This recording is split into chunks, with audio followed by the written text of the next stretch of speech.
ሰላማችሁ ይብዛ የተወደዳችሁ የጄኤምኤም ቴሌቪዥን ተመልካቾቻችን ከጄኤምኤም ቴሌቪዥን መረጃዎችን ወደ እናንተ የምናደርስበት ሰዓት ላይ ነው የምንገኘው። መረጃዎቹን ነግራችሁ ደግሞ ኔሊያ ሳሙኤል ነኝ። በመጀመሪያ አርዕስተ ዜና። በኢትዮጵያ ቃለ ሕይወት ቤተክርስቲያን የሚሽን መምሪያ አገልግሎት ክፍልና ኤስአይኤም ኢትዮጵያ ጋር በመተባበር የተዘጋጀ የስልጠና የጸሎትና የምክክር ጉባኤ በኩሪፍቱ ማዕከል ተካሄደ። ፍቅርን እንተክላለን፣ ምህረት እናደርጋለን፣ ሰላምን እናጭዳለን በሚል መሪ ሐሳብ ከኮንሶና አሌ ዞኖች ባሉ አዋሳኝ ወረዳዎች በሚገኙ ትምህርት ቤቶች ውስጥ የችግኝ ተከላ መርሃ ግብር ተካሄደ። የጋብቻ አማካሪ ተቋማት ካለው የህዝብ ቁጥር አንጻር ውስን መሆናቸው ተገለጸ። ከውጭ የፈረንሳይ ብሔራዊ ምክር ቤት በሕክምና የታገዘ ሞትን ህጋዊ ለማድረግ ደግፎ ውሳኔ መስጠቱ ተሰማ። ወደ 2000 የሚጠጉ ሰዎች በአትላንቲክ ውቅያኖስ ዳርቻ ተጠመቁ። እንደተከታተሉ የጋበዝኩ ዝርዝር መረጃዎችን ነግራችኋለሁ። በኢትዮጵያ ቃለ ሕይወት ቤተክርስቲያን የሚሽን መምሪያ አገልግሎት ክፍልና ኤአይኤም ኢትዮጵያ ጋር በመተባበር የተዘጋጀ የስልጠና የጸሎትና የምክክር ጉባኤ በኩሪፍቱ ማዕከል ተደረገ። ከግንቦት 18 እስከ 22 2017 ዓ.ም በሚቆየው በዚህ መርሃ ግብር የኢትዮጵያ ቃለ ሕይወት ቤተክርስቲያን ፕሬዝዳንት ዶክተር ስምዖን ኤሊሶ፣ የኢትዮጵያ ቃለ ሕይወት ቤተክርስቲያን ዋና ጸሐፊ ዶክተር ስምዖን ሙላት፣ የቤተክርስቲያኒቱ ምክትል ዋና ጸሐፊ ዶክተር ወንድሙ አበበ እንዲሁም የሚሽን መምሪያ አገልግሎት ክፍል ኃላፊ የሆኑት ዶክተር ቀለሜ ቃና በመገኘት የእንኳን ደህና መጣችሁ ንግግር አድርገዋል። በስልጠናውም የቤተክርስቲያኒቱ የቀጠናና ልዩ አጥቢያዎች መሪዎች ተሳታፊ መሆናቸው ተገልጿል። ሚስዮናዊ አመራር ቤተክርስቲያን ማናት? ተልእኮ ያላት ቤተክርስቲያን ተግባሯ ምንድነው? ጤናማ ቤተክርስቲያን ማናት? በሚል ርዕስ ሰፊ ትምህርት እየተሰጠ እንደሚገኝ ከመምሪያው ያገኘነው መረጃም ያመላክታል። ስልጠናውን የሚሰጡት ዶክተር ጆሹዋ በጎንጆኮ የቀድሞ የኤስአይኤም ዳይሬክተር፣ ወይዘሮ ሰራዊት ተከተል የኤስአይኤም ኢትዮጵያ ዳይሬክተር፣ ሚስተም ቶም ፋይፊልድ የኤስአይኤም ኢትዮጵያ ምክትል ዳይሬክተር፣ ሰብለ ወንጌል ዳንኤል የኤስአይኤም ምስራቅ አፍሪካ ሚስዮናዊ ላኪ ቢሮ ኃላፊ ናቸው። መረጃው የቤተክርስቲያኒቱ ነው።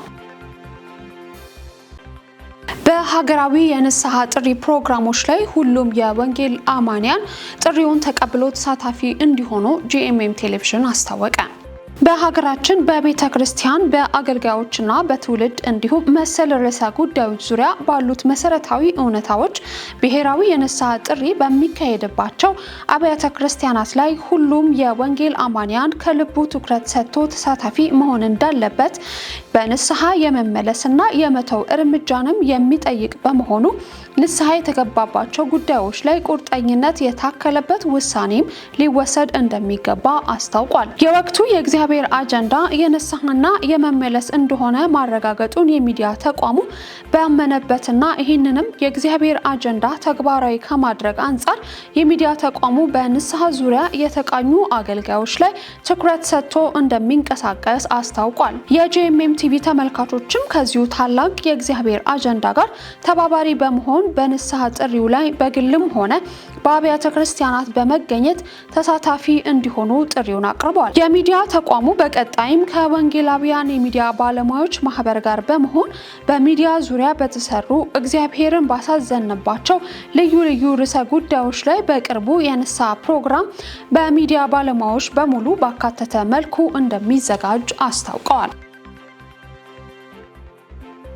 ፍቅርን እንተክላለን፣ ምህረትን እናደርጋለን፣ ሰላምን እናጭዳለን በሚል መሪ ሐሳብ ከኮንሶና ከአሌ ዞኖች ባሉ አዋሳኝ ወረዳዎች በሚገኙ ትምህርት ቤቶች ውስጥ የችግኝ ተከላ መርሃ ግብር ተካሄደ። የመሰረተ ክርስቶስ ቤተክርስቲያን የሰላም ግንባታ አገልግሎት በደቡብ ክልል በሚገኙ 4 ዞኖች በኮንሶ፣ አሌ፣ ቡርጂና ደራሼ አዋሳኝ ቀበሌዎች መካከል የተፈጠረውን ግጭት ለመፍታት ከ2 ዓመት በላይ በአካባቢው እየሰራ ይገኛል። በተለይ በዞኖቹ አዋሳኝ ቀበሌዎች በሚኖሩ ማህበረሰቦች መካከል ሰላምን ለመገንባት ለሀገር ሽማግሌዎች፣ ለሃይማኖት አባቶች፣ ለሴቶች፣ ለተማሪዎች፣ መምህራን እንዲሁም ለተለያዩ የመንግስት አካላት ስልጠናዎች ሲወጡ ቆይተዋል። ቤተክርስቲያኒቱ ግንቦት 19 2017 ዓ.ም በማህበረሰቡ መካከል አብሮነትን ለማጠናከር ከኮንሶና አሌ ዞን ሰላምና ጸጥታ መምሪያዎች ጋር በመተባበር ፍቅርን እንተክላለን፣ ምህረት እናደርጋለን፣ ሰላምን እናጭዳለን በሚል መሪ ሐሳብ በሁሉም ዞኖች ባሉ አዋሳኝ ወረዳዎች በሚገኙ ትምህርት ቤቶች ውስጥ የችግኝ ተከላ መርሃ ግብር አካሂዳለች። በመርሃ ግብሩም የተገኙት የመሰረተ ክርስቶስ ቤተክርስቲያን የሰላም ግንባታ መምሪያ ዳይሬክተር መምህር መኮንን ገመዳ ሰላም ሁለንተናዊ እንደመሆኑ መጠን ችግኝ በመትከላችን የአየር ንብረቱን ከመጠበቅ ባለፈ ሰላምን እንገነባለን ሲሉም ተናግረዋል። ክለውም ይህንን ችግኝ ስንተክል የትላንትናውን ረስተን ነገን እያሰብን ፍቅርን የምንተክል ሊሆን ይገባል በማለት ለተሳታፊዎች መልእክታቸውን አስተላልፈዋል። የመሰረተ ክርስቶስ ቤተክርስቲያን በሀገሪቱ በሚገኙ የተለያዩ አካባቢዎች ስለ ሰላም እየሰራች እንደምትገኝ ከቤተክርስቲያኒቱ ያገኘነው መረጃ ያሳያል። ወጣትና ቅድስና በሚል ርዕስ የወጣቶች ኮንፈረንስ ተካሄደ። በኢትዮጵያ ሙሉ ወንጌል አማኞች ቤተክርስቲያን በሰሜን ምዕራብ አዲስ አበባና አካባቢው ክልል ግንቦት 16 2017 ዓ.ም ወጣትና ቅድስና በሚል ርዕስ በገፈርሳ ቡራዩ አጥቢያ ቤተክርስቲያን ተካሂዷል። በዚህ ኮንፈረንስ ላይ ከ21 አጥቢያ ቤተክርስቲያናት የተውጣጡ ወጣቶች የተገኙ ሲሆን የክልሉ ፕሬዝዳንት መጋቢ ሰለሞን በንቲ ፕሮግራሙ ላይ በመገኘት የእንኳን ደህና መጣችሁ መልእክት አስተላልፈዋል። በፕሮግራሙ ላይ ዶክተር ዘካሪያስ የእግዚአብሔርን ቃል ያቀረቡ ሲሆን መጋቢ ሽመልስ ጠጂ ለወጣቶች ጸልየዋል። ብዙዎች በመንፈስ ቅዱስ ሞልተው ከአጋንንት እስራት ተፈተዋል። የአምልኮ መሪዎች በዝማሬ አገልግለዋል። በኮንፈረንሱ ላይ የተሳተፉ ወጣቶች ጌታ እንደባረካቸው ገልጸዋል። የጋብቻ አማካሪ ተቋማት ካለው የህዝብ ቁጥር አንጻር ውስን መሆናቸው ተገለጸ። በኢትዮጵያ ካለው የህዝብ ቁጥር አንጻር በዘርፉ የሰለጠኑና በቂ እውቀት ያላቸው የጋብቻ አማካሪዎች ቁጥር ውስን ስለመሆኑ የማህበራዊ ሳይንስ ባለሙያዎች ገልጸዋል። የማህበራዊ እሴትን ከማስጠበቅና ከፍተኛ ሚና ያለውን የቤተሰብ ተቋም አጽንቶ ለማስቀጠል በቀዳሚነት ቤተሰብ ሲመሰረት የቅድመ ትዳር የምክክር ሂደት አስፈላጊ ቢሆንም እንደ ሀገር የጋብቻ ምክር በብዛት እንደማይስተዋል ተነግሯል። በማህበራዊ ሳይንስ ጥናት ባለሙያ አቶ መላኩ ጌታቸው እንደተናገሩት ቤተሰብ ከልጅነት እድሜ ክልል ጀምሮ ከማህበረሰብ ጋር አብሮ ለመኖር የሚያስችል ስንቅ የሚያስይዝና ማህበራዊ መስተጋብርን የመፍጠር አቅም ያለው ተቋም ነው። ጤናማ ቤተሰብ መመስረት ለልጆች ከሚያስገኘው አዎንታዊ አስተዋጽኦ በተጨማሪ ጠቀሜታው ዘርፈ ብዙ ስለመሆኑ የተናገሩት ደግሞ የማህበራዊ ሳይንስ ባለሙያ ፕሮፌሰር በእውነቱ ዘውዴ ናቸው። አክለውም የጋብቻ ምክክር የሚሰጡ ቢሮዎች በቂ ዝግጅትና ልምድ ያላቸው የጋብቻ አማካሪዎች ዝቅተኛ ስለመሆናቸው ገልጸው ይህም በመሆኑ ቤተሰብን እንዴት መምራት እንደሚቻል በቂ ግንዛቤ ሳይያዝ ወደ ጋብቻ እንዲገባ እንደሚደረግም ተናግረዋል። በዚህም ምክንያት ትዳሩ አደጋ ላይ እንዲወድቅ እንደ ምክንያት የሚነሳ ጉዳይ ስለመሆኑም ተናግረዋል። አለመግባባቶች በቤተሰብ መሀል ሲፈጠሩ እንዴት ችግሮችን መፍታት እንደሚቻልና የቤተሰብን ደህንነት ለመጠበቅ የሚረዱ ሀሳቦችን ለመረዳት የጋብቻ የማማከር አገልግሎት አስፈላጊነቱንም አጽንኦት ሰጥተውበታል። መረጃው የአሃዱ ነው።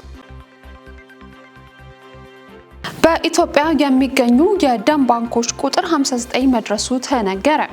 በተለያዩ ክልሎች ሙሉ አቅም አዳዲስ የደም ባንኮች እየተገነቡ መሆኑንና ይህም የበጎ ፍቃድ ደም ለጋሾች ቁጥር በማሳደግ በደም እጥረት ጉዳት እንዳይደርስ ከማድረጉም ባሻገር የደም ባንክን ተደራሽነት ይጨምራል ሲሉ የኢትዮጵያ የደምና ህብረ ህዋስ ባንክ የኮሙኒኬሽን ዳይሬክተር አቶ አለማየሁ ታረቀኝ ተናግረዋል። በኢትዮጵያ ተጨባጭ ሁኔታ በደም ባንክ ተደራሽነት ላይ ወደፊት በጥናት እየታየ መሰራት አለበት ያሉት አቶ አለማየሁ በዘንድሮ በጀት ዓመት በ3 ክልሎች ብቻ በራስ አቅም 10 የደም ባንኮችን ለመገንባት ታቅዶ 6 ያህሉን አጠናቀው ለአገልግሎት ክፍት አድርገዋል። የኦሮሚያ ክልል በዘንድሮ የበጀት ዓመት 4 የደም ባንኮችን ለመገንባት አቅዶ የደንቢ ዶሎና የሻምቡ የደም ባንኮችን አስመርቆ ለአገልግሎት ማብቃቱን ገልጸው በተመሳሳይ የሶማሌ ብሔራዊ ክልላዊ መንግስት በክልሉ የሚገኙትን የደም ባንኮች ቁጥር ከ7 ወደ 12 2 ለማድረስ አቅዶ